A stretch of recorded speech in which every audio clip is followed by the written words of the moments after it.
Welcome to Living the Empowered Life podcast. I'm Tamika Lori Pugh, also known as the Empowering Diva. Each week, you'll hear inspirational interviews as well as actionable tips and strategies that you can implement into your daily life to help you live a life of passion, purpose, and potential. Thanks for spending time with me today. Now let's jump into today's episode of Living the Empowered Life.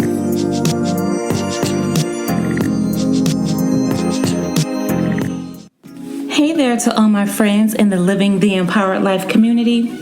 Listen, what better way to celebrate love than by loving yourself and grabbing a copy of my book, 21 Days of Self-Love, a guide to loving yourself unapologetically. This book serves as a self-love guide to loving yourself from the inside out by providing you with self-love tips, affirmations, and mantras to be used during your 21 days of self-love. Grab a copy of the book in the empowerment store at tamikalori.com. Take some time to do something loving for you. You deserve it. Welcome to today's episode of Living the Empowered Life. I'm your host, Tamika Lori Pugh, affectionately called by many the Empowering Diva. In today's episode, I am extremely excited to be speaking with speaker, author, nationally certified and licensed clinical mental health counselor, and survivor and advocate against domestic violence, Christy Sims. Christy is a devoted mother of two whose life was forever changed on April 28, 2013, when her ex-boyfriend severely disfigured her by dousing her with sulfuric acid. She sustained third and fourth degree burns to over 20% of her body, including her entire face, neck, chest, and arms. After the incident, she remained in an induced coma for 2 months and enjoyed numerous life-saving surgeries at the Grady Burn Unit in Atlanta, Georgia. She emerged from the coma with a resolve to survive, to return to her children, and to pursue the prosecution of her abuser. Due to her diligence, her abuser was finally brought to justice on July 17th of 2015 after a 2-year fight. In 2014, Christy founded the Christy Sims Foundation, which focuses on the prevention, education, and awareness of domestic violence. Christy's memoir, Yellow Tulips on a Cloudy Day, a survivor's journal, was released in the fall of 2016, and most recently, she released her second book, Flutter, a guide to growing and thriving through life change. Christy, welcome to the Living the Empowered Life podcast. Hi, Tamiko. I'm thrilled to be here. I'm so excited to have you. So, Christy, we've already heard your amazing bio, but let me just share a few things with the Living the Empowered Life community as far as what I know about you, what I know about Christy Sims outside of your professional bio. So, Christy and I actually have a lot in common. We are both survivors of domestic violence. We've both decided to turn our pain into purpose by using our stories and our experience to make a difference in the world and to make a difference in the lives of others. Like, we've literally done everything from sharing the stage together, empowering and inspiring our audiences. We fought for crime victims' rights together, and we even changed the Constitution together. So how awesome is that you meet a person and you get to do all these things together, but you change the Constitution together. Like, that's something that still blows my mind when I think about it. You know, and Christy doesn't know that you're like a shero to me. I'm like, she's my shero. Like, I love your confidence. I love how you're just unapologetic in who you are and what you do. And I look forward to your posts. Sometimes you say things on social media that I think and I just don't say it. And I'm like, let me see what she's talking about. I know she's talking about something that I want to say, but she has the confidence to say it. So I love that about you. And I think it's just amazing how we end up connecting. But Christy, we changed the Constitution together, girl. It's a big deal. It's huge, and we're going to save a lot of lives. We're going to save a lot of lives too. Absolutely, absolutely. So thank you for all the work that you do as it relates to advocacy and what you're doing for victims' rights and survivors and victims of domestic violence. So one of the things, speaking of that, how has your life prepared you for the work that you do today? How has my life prepared me? You know what? It's interesting because my life had an entirely different trajectory before April 28th, 2013. I was on an entirely different path. You know what else we have in common that we don't talk about a lot is we were both real estate agents. I'm actually still a real estate broker. And so for many years, like 14 years, I owned a real estate agency, and I decided at 40 years old, went through a divorce, that I was going to go into counseling. And it is just so ironic that I was actually I had just finished up my counseling, my master's degree in counseling, when this guy attacked me. And so even though there's nothing that could have prepared me for what happened, I think that it's been extremely helpful that I had the mental and emotional tools to help me navigate the past 7 years. And so I would say that, just struggles that I've gone through in the past have each built me, and I call it building your spiritual muscles, building your emotional muscles for the very next thing. So I say my life experiences, I've lost a child, I've gone through a lot of different things, divorced, everything, and it just made me stronger with each experience. Life prepares us for the very next thing. I truly believe that. It really does. And I think it's a great way to look at life, that it's preparing you for whatever is next. And oftentimes we get upset or we can't control the way things are happening in our lives. A lot of times, people will get upset or they don't know how to handle that. And I think if you're just open and understanding that it's preparing you for something next, or it could possibly just be a lesson that you can learn. But I like that you said building your spiritual and emotional muscles. And exactly. Yes, oftentimes we don't realize that it's making us a stronger person. Just like when you're working out, it's making those muscles stronger. So building your spiritual muscles, I think that's awesome. That's a tweet moment right there. Building your spiritual muscles, guys. I love that. So one of the principles of living the empowered life is ultimate self-confidence. I often talk about the importance of self-confidence, and not confidence like in an egotistical way, but just your naturally exuding confidence. And so for you, after experiencing 4th degree burns to over 20% of your body, including your entire face, neck, chest, and arms, you've had 13 surgeries. What steps did you take to regain your confidence, or did your confidence ever even leave? What's interesting is that I am more confident now with all these scars on my body than I was before. When I was scarless and barely had a stretch mark on me anywhere, did have the dimples and the freckles, and, always my whole life considered a pretty woman. I didn't really realize, because I was always surrounded by beautiful people, so I just considered myself an average woman, right? And so through this process, what I've learned is that my beauty resides within me, and all of my strength, even my vulnerability, adds to my beauty. It's not just about the way that we look. And I'm thankful that I had some other things to tap into when somebody tried to destroy my appearance, because that was the entire purpose, was to destroy me, to destroy my appearance in an effort to destroy me. That's why doubt people with acid. It's about physical appearance. Yeah. Little did he know that the stuff that I have on the inside of me, you just simply cannot touch. And so the confidence comes from a lot of different things. But what the primary thing is? My awareness of my divinity. When you are aware of your divinity, how powerful the God on the inside of you is, and nothing on earth can touch that, it gives you a certain level of confidence that nothing in this world can touch, And so, yes, it took me going from what was considered, what people all my whole life have been called cute little Christy, petite, whatever, right? Mm-hmm. But going from that and that whole transition period, for a period of time, I lost all of my femininity. They cut all of my hair off. I was literally so unrecognizable that I could not be around my own children. I frightened children. And so during that period of time, I think is when I developed that inner love that I have for myself. Mm-hmm. And there have been times over the years where I was not necessarily as confident as I may have been appearing. I was just operating in spite of my circumstances.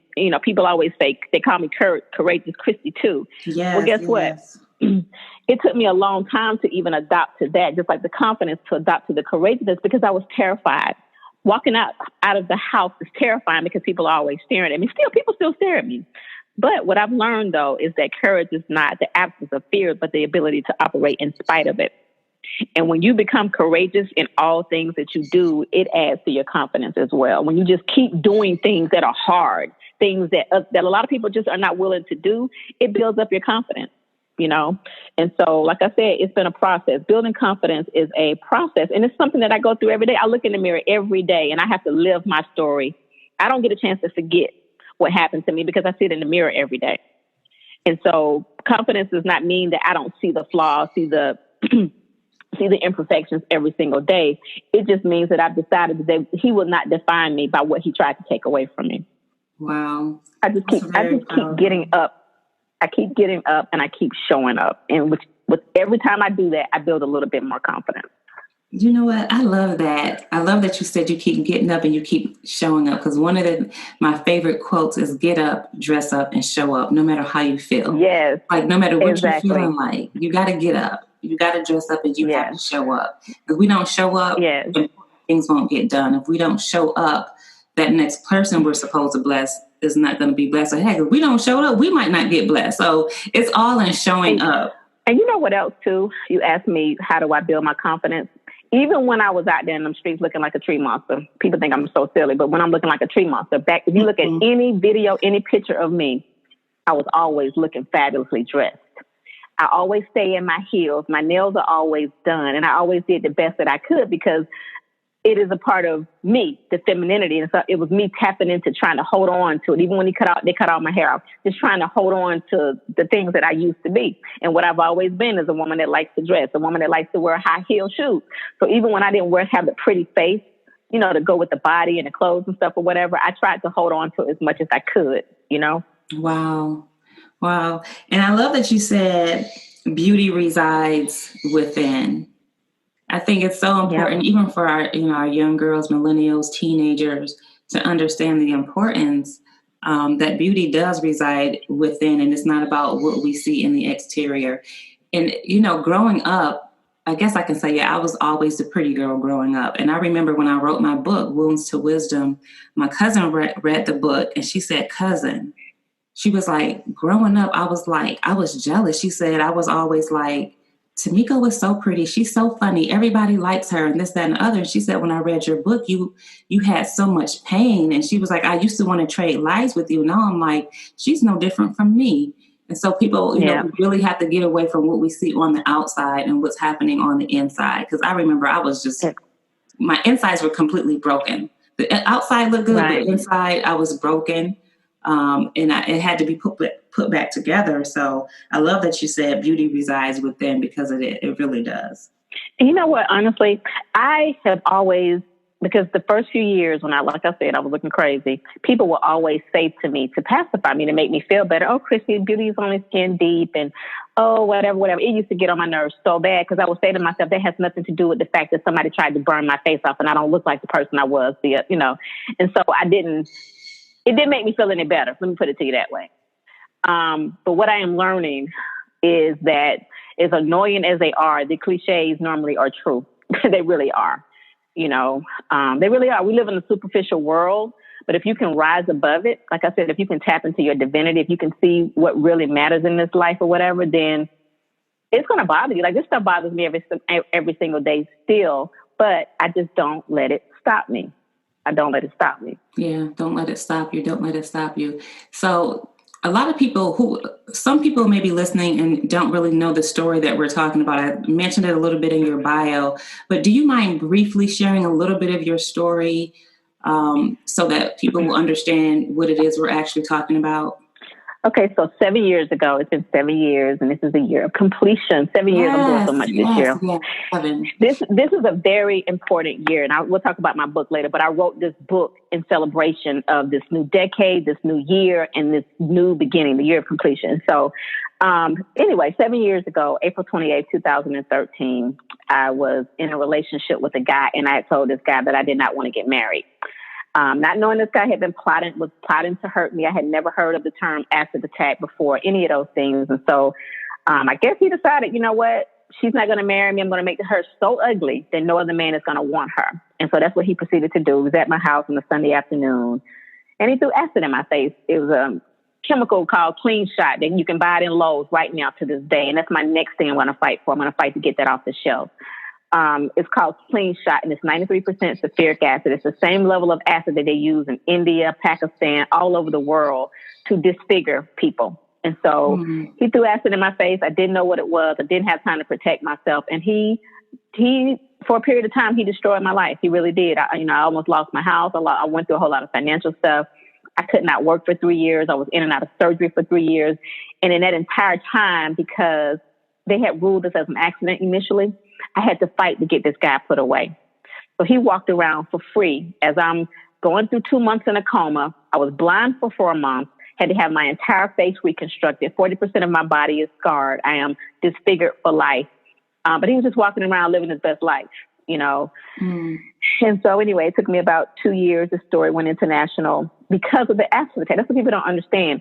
Domestic violence is a hot topic in the United States and in other countries because women are treated so horribly anyway. Nobody cares about domestic violence in a lot of countries. But what the hot topic is acid attack. And so my story goes, it's on every continent because of the acid attack component, because I'm the only one in the state of Georgia this has ever happened to.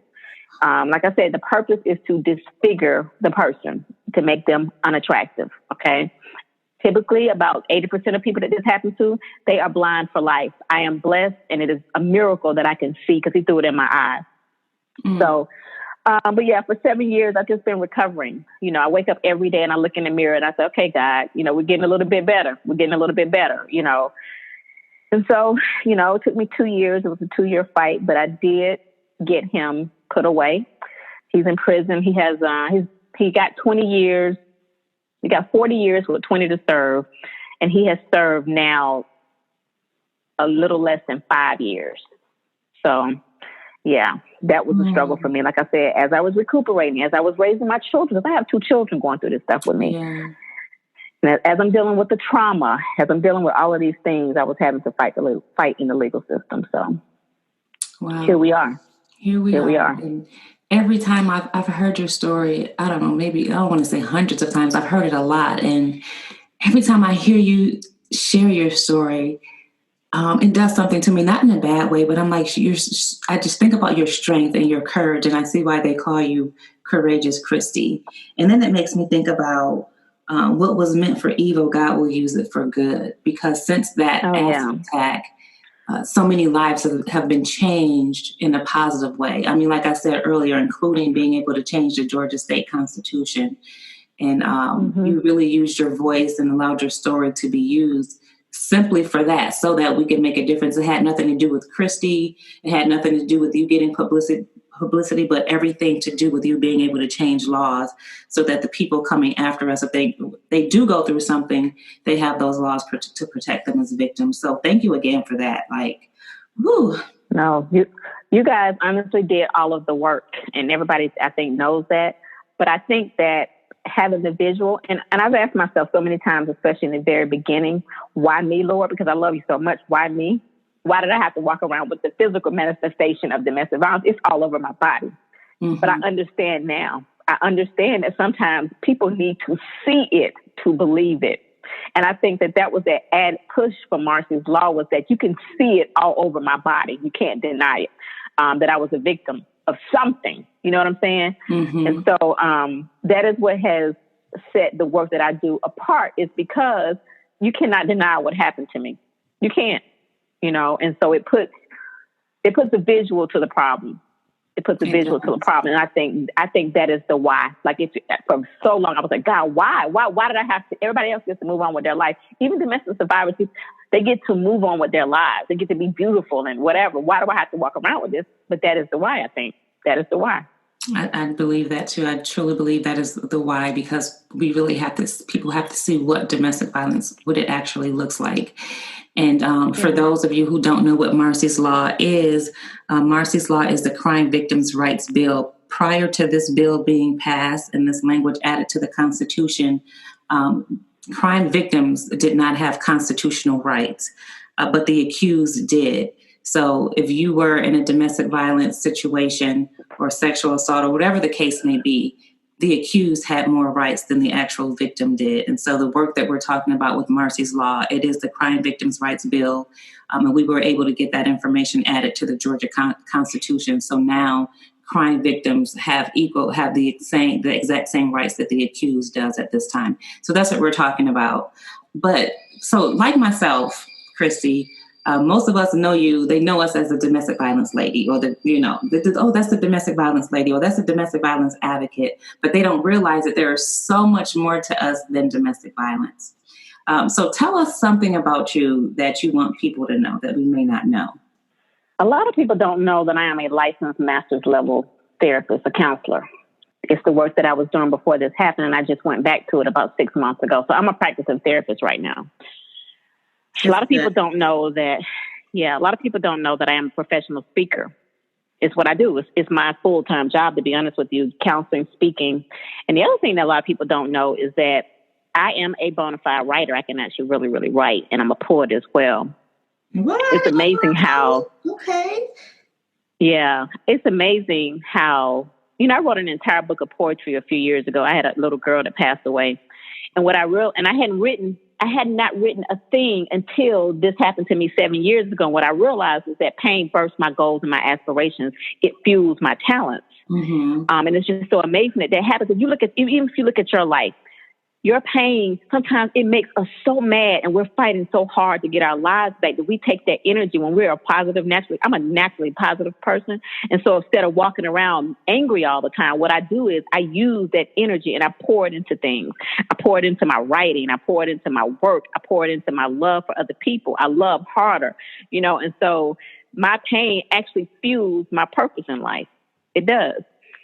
So, but yeah, my biggest thing right now is that I'm counseling, I'm speaking, and I'm writing. I am not just somebody that talks about domestic violence, and I don't just speak about domestic violence. My story, think about it, I'm a burn survivor.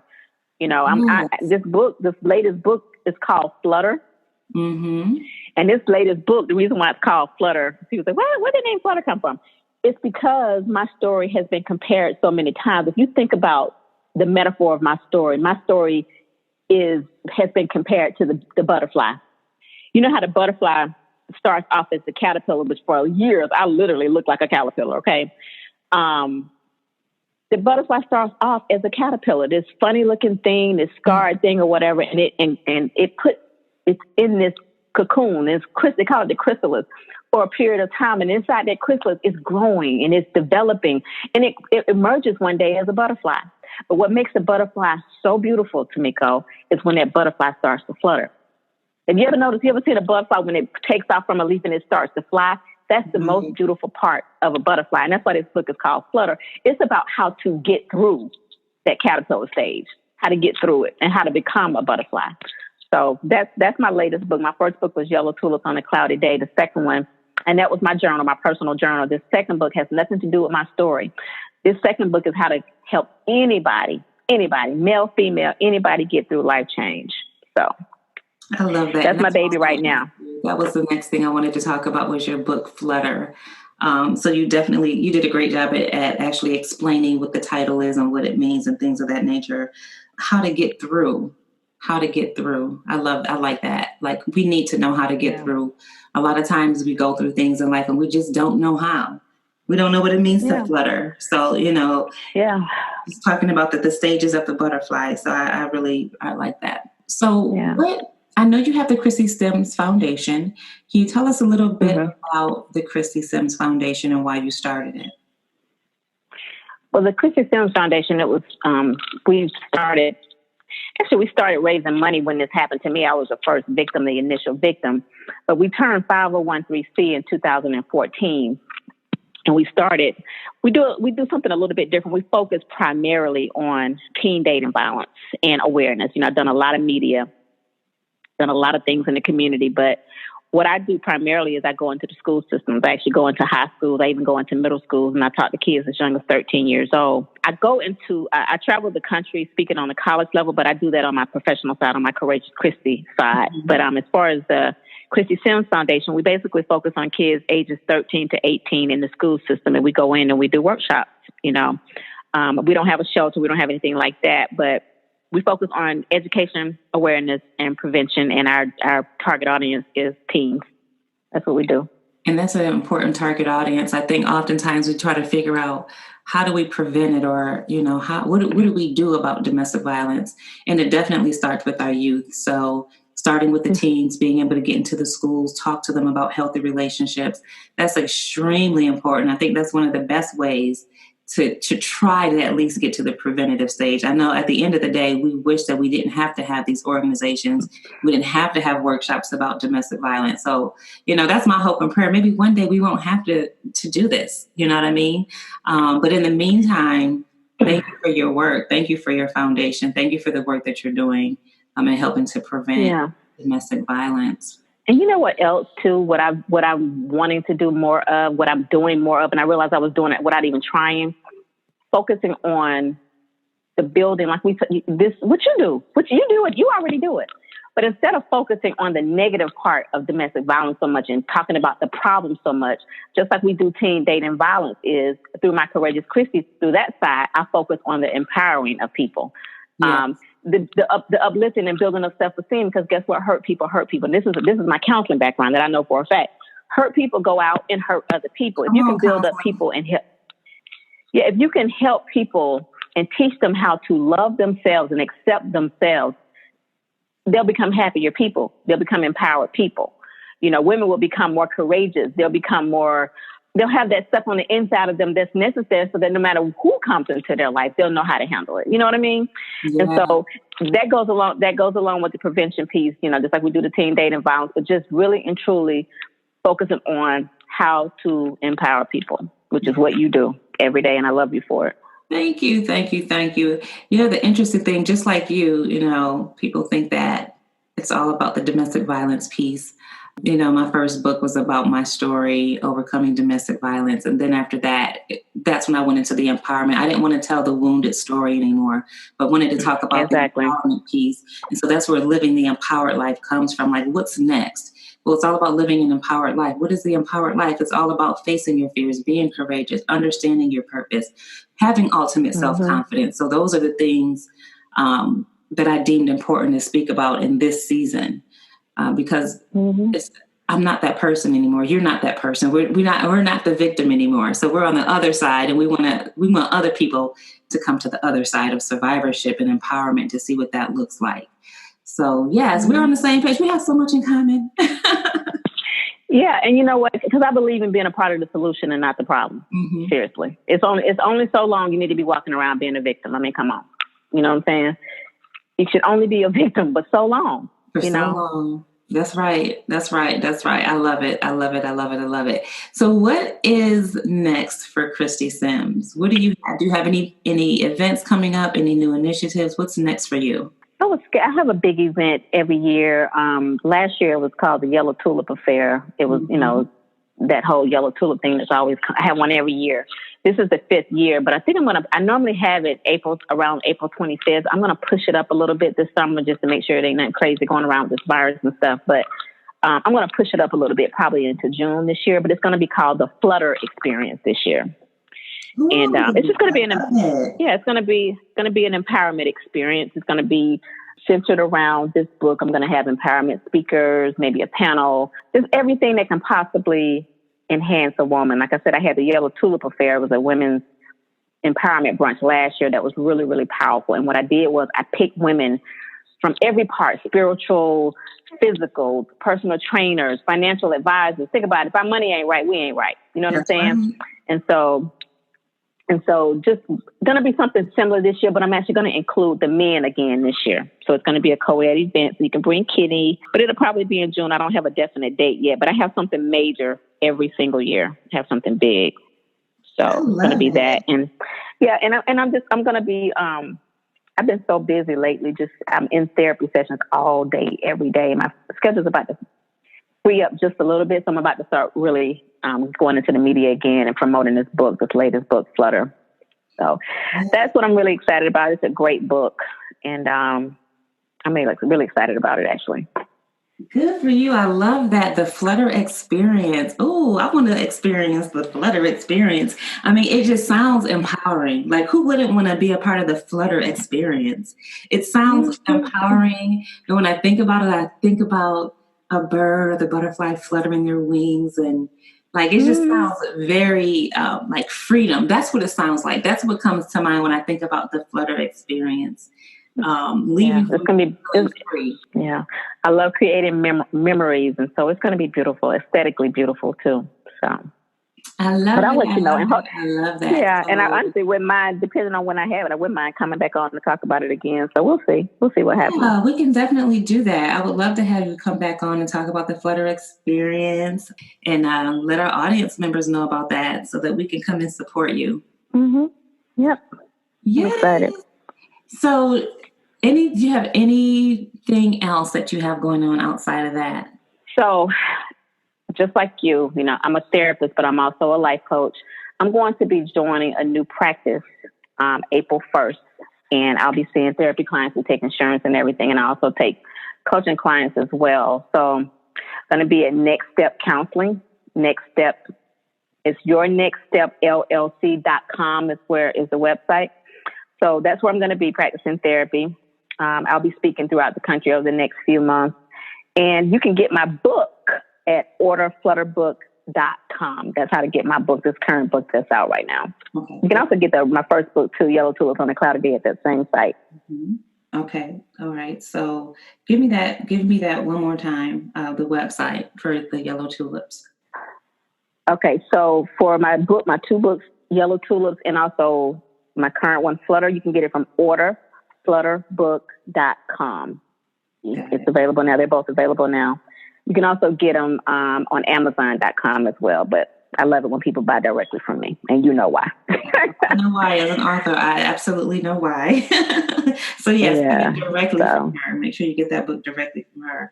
And I love that you're doing life coaching. I think because what happens as a counselor, I know you're a counselor, and counseling deals with past issues and all things of that nature, and then life coaching deals with helping the person to have a successful future. So you actually have the best of both worlds. You can counsel a person, and then once they're done with counseling, you can then life coach them. So I think that's awesome, because coaching definitely deals with the future and being successful and helping them to reach those goals. And you know what I found out? I'm a clinician, but what I found out is even within my clinical work, I was coaching. Except, guess what? Counselors don't make as much as coaches. You know what I'm saying? I'm like, Christy, what are you doing? And so that's why I'm adding it on. I'm just going to add it on to the work that I do. Mm-hmm.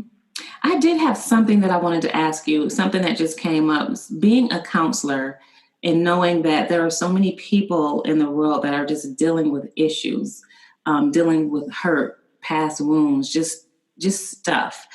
A lot of times people don't understand the importance and how much and how valuable counseling is. Can you just very quickly talk a little bit about how important it is to have a counselor or a therapist, even if you feel like nothing's wrong? I personally think it's important to always have a counselor or to at least have that tune-up when you need it. Okay, so one of the things, this book, Flutter, it gives step by step what saved my life. That's why it's such a good book. Literally, like, not stuff I made, like literally what helped me get through. And one of the things that helped me was counseling. Now, in the very beginning, my arrogance would not let me go to counseling that first year, because I kept telling myself, unless that person has been burned alive, they can't help me. They don't know what I'm going through. Think about it. I'm already a therapist myself. Who's going to help me? Think about it. Who's going to help me? I'm a therapist, and unless they've been through what I've been through, how do they know how they're going to help me? So it took me a whole year to even go to counseling. So I understand people thinking that they cannot be helped through counseling. But what I wrote about in this book, and what I truly believe, is that counseling is an excellent way, an excellent place for you to go and express your feelings without you having to worry about the emotions of the people around you. That's the biggest thing. You get to go somewhere and you get to be entirely confidential. There is nothing that it is illegal and unethical for me to take anything out of a counseling session. So literally, people tell me stuff that they don't even tell their husbands and their wives. They tell me everything, okay? Because they know Christy can't tell anybody. So they tell me all of their deepest, darkest secrets, and it is a release for them. And they tell it in a space, a safe space that is non-judgmental. I'm objective. I'm caring. I'm nurturing. I'm trained that way naturally, but also trained to be that way as well. And so counseling is an excellent place. Like I said, A lot of people come there to deal with past trauma, current situations, grief, loss, divorce, all types of things, life adjustment. But some people, I have a client, she comes to me literally just to have a place to go to express herself. There's nothing wrong with it, really, to be honest with you, other than just life circumstances. But it is a maintenance for her life to have somebody to come to release to. And my clients come every single week. I have weekly clients. So it's just something that I recommend. Now, this is the big thing. And as I wrote about this in this book, Flutter too, it is very important to choose the right counselor. Because just like every doctor is not the best doctor, everybody has something. You may come across a counselor where you guys just do not mesh. There may be a cultural clash. There are a lot of different reasons why a counselor might not work for you. But I think it's important to try to find a counselor that you feel entirely comfortable with if you can, and get referrals. Talk to your physician, pick someone right for you. But I think trying counseling is absolutely worth it. Absolutely worth it. I totally agree. And I feel like if you go to Christy Sims for counseling, you're going to come out with a Flutter experience. That's all I'm saying. That Flutter experience, I don't know. I might have to switch counselors now. Let me tell you what's so crazy. Listen to this now, because it's crazy. Do you know that in my counseling work, half of my clients have no clue who I am? Wow. They don't know who I am. I counsel down in Griffin, Georgia right now. Going to be leaving soon, but they don't know who I am. Because think about it, I have children. Half my clients are children. I have adolescents. They don't care nothing about my story. They don't care nothing about no courageous Christy. They want to talk about their own problems, and I focus entirely on them. And I only bring up my circumstance or my story if it helps them, because it's not about me. You know what I'm saying? Absolutely. And so counseling has given me the ability to tap back into that helper in me, if that makes sense, and take my thoughts and my worries off of myself, because I'm putting my energy into other people. And so it's been a gift to me. When I speak, people listen to me. When I counsel, I listen to people. So it's given me a balanced life. It really is. But yeah, most of them don't know me, but I am able to help them without them even knowing my story, because I wasn't just burned. I'm not just a survivor of domestic violence. I'm a survivor of divorce. I'm a survivor of financial ruin. I buried a child 18 years ago. I've just been through a whole lot of stuff, and so it comes with a level of empathy that allows me to be good at what I do, and I never thought I would be able to come back to this, because I was just so disfigured, but I'm back. And like I said, I have other things that interest me. I love speaking. I love writing, but I think that God has strengthened me to the point where I can pour back into people again, and that's a miracle. It really is. It's a miracle, and it is a blessing. I love to hear you speak. Every time, even when you play old videos from speaking engagements, I always pull something out of it. So keep doing what you're doing. You're doing the right thing. Definitely. Thank you. Yes. Thank you very much. Before we close out, though, I would love for you to share a final thought or a charge for the audience. So I thought about this. You know what I like to focus on? I like to focus on what I would, if I could go back, what I would tell the 18-year-old me. And it can apply to anybody, but it's what I would tell the 18-year-old me. Mm-hmm. And what I would tell the 18-year-old me is, you are enough. Yes. You are tall enough. You are pretty enough. You are handsome enough. You are powerful enough. You are resourceful enough. You are intelligent enough. You are enough. You have everything dwelling on the inside of you to conquer anything in this life, because you walk around every second of the day with a piece of God inside of you. He is not just dwelling on the outside of you. He is dwelling on the inside of you, because he created you in his image. You have the power to create and bring forth life. You are enough. You are enough. Yes, yes, yes. Those are three very powerful words. You are enough. You know how many people needed to hear that today? You are enough. Those three words just alone are very powerful. So thank you for that. Thank you so much. Thank you for sharing with us today. Let us know, how can we connect with you outside of the Living the Empowered Life podcast? Okay, so I am trying to build on IG. Please follow me at I am Christy Sims. And my other which is going to be my empowerment page, is Go Flutter Girl. I'm going to be starting a podcast in May. I'm going to be doing a book tour. So just follow me on Go Flutter Girl. If you do nothing else, follow me on Go Flutter Girl. I'm Christy Sims Speaks on Facebook. I don't do a lot on Twitter, to be honest with you. We talked about this a long time ago, how awful I am on Twitter. But honestly, just follow me on IG at Go Flutter Girl. I'm about to do some really powerful things on that page. I'm sure you are. So thank you again, Christy. Listen, everyone, make sure you follow her at Go Flutter Girl so you can get that Flutter experience. It's something about that Flutter experience. I'm going to keep talking about that. Go Flutter Girl so you can get that Flutter experience from Christy Sims. Christy, I really enjoyed talking to you today. Like, I literally took away so much great information that's going to help me in my life. And I'm sure the listeners have also been able to pull something away from this. So I look forward to supporting you. You know, I look forward to supporting the Flutter experience. So thank you again. Yes. Thank you so much for having me. Thank you, Tamiko. I truly hope that you enjoyed today's episode of Living the Empowered Life with my inspiring guest, Christy Sims. It is always my heart's desire that you're able to draw inspiration and motivation from our conversation as you continue your journey of living an empowered life.